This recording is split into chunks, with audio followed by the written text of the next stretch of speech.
Some of the problems which I faced from my parents, I'll just tell you now. When I became a Muslim, I kept it secret in my home.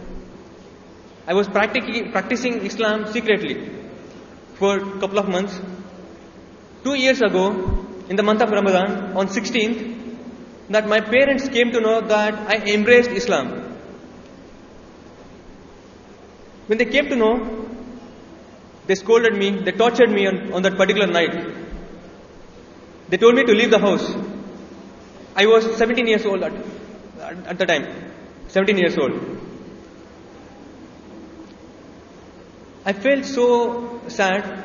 I took my clothes and left the home. I went to Kadapa, other place near to the place where I is residing in Andhra Pradesh.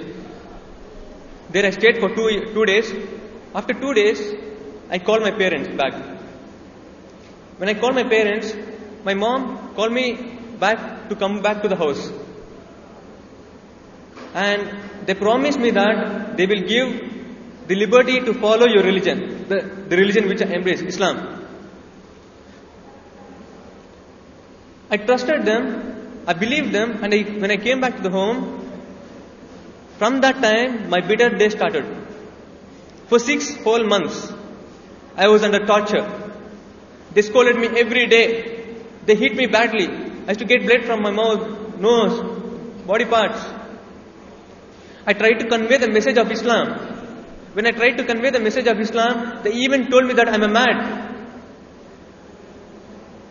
When I tried to convey the message of Islam, my parents took me to the mental hospital here in Palakkad. I do not know the name. I don't remember the name of the hospital. There it happened, I had discussion with the doctor as well.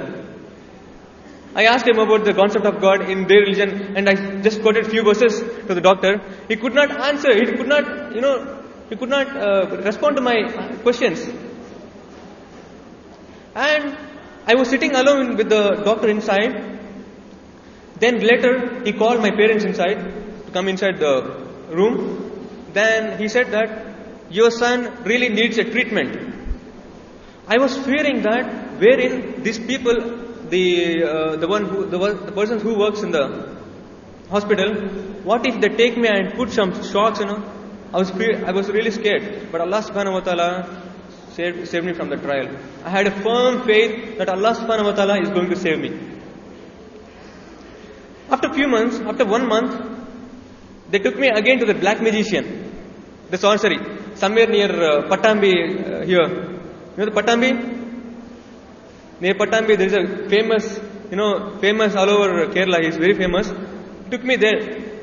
Even it happened that I had discussion with him also.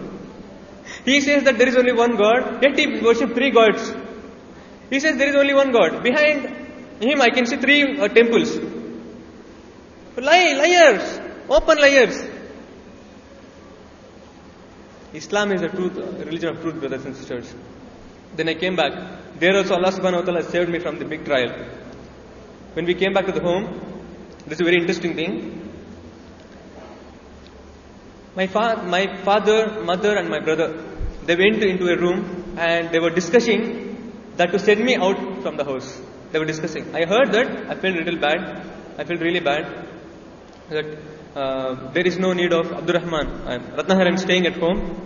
We have to send him out because he embraced Islam. It is a bad name for us. I have bad name in the society. I cannot lift my head and walk in the society among the people. So they decided to send me out from the house.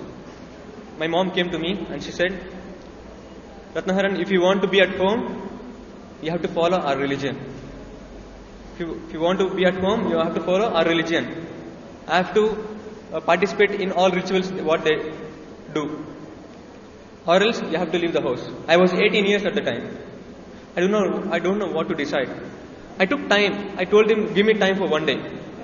I took time. I prayed Salah. But finally it convinced me that pleasing the God Almighty is more than pleasing the parents.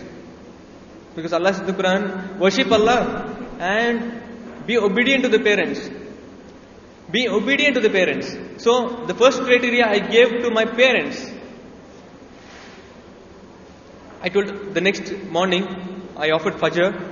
Then later I told my mom that I am going to leave the house. I cannot follow your religion. I had only 200 bucks in my pocket, and I took few clothes, and left the home.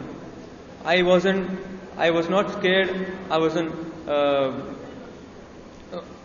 in the future. What happens in the future? Because I was 18 years old. I have to leave my studies. I have to leave everything. No support for me. I had a firm faith that Allah subhanahu wa ta'ala is going to take care of me, because I went through the verse in the Quran. I don't remember the verse. It says, whoever migrates for the sake of Allah subhanahu wa ta'ala, Allah will take care of him. And Allah will admit him to the Jannah.